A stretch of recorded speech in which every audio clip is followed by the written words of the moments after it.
Welcome back. Let's expand on our Node knowledge from previous video and actually create a script file that we can run. Let's just do the touch command here again to create a file, and we'll just call it script.js. You'll see over here on the left-hand side that I have script.js in my Node folder.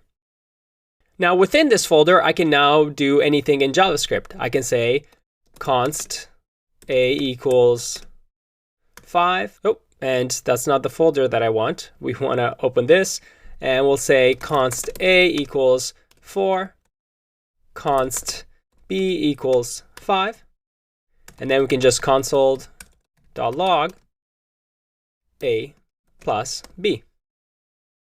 If I save this, in order to run this script, all I do is node and then the script name, script.js, and because we're in the directory, it'll know what script.js is, and it'll give us 9. How cool is that? Now, you also see that it exited. It didn't stay in the program. And that is because at the end of the file, once it reads everything and executes it, so the last thing it executes is console.log, it runs process.exit and exits out of the file. Let me show you something. If I did something called a set timeout, which we actually have in Node, if I do node global.set timeout, I get a function. Okay, so if I do set timeout, I can run a function, again using our arrow functions, and within here I can do console log, and set timeout is cool because it allows you to say, hey, when do you want this to be executed? And that's the second parameter, and I'll say 3 seconds.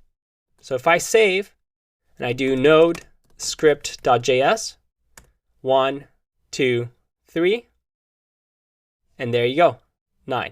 And then process exits.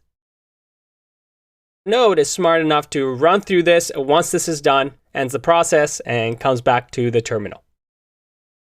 Very cool. And again, within Node, we can actually use things that might be useful for us based on what global objects we have. For example, one of the most popular ones are __ dir_name. If I save this and run node script.js, I get my directory, Node. And I'll show you why that's useful when we start building a server. But as you can see, we have the power of the browser and running the scripts that we want right here in our terminal. I'll see you in the next video. Bye-bye.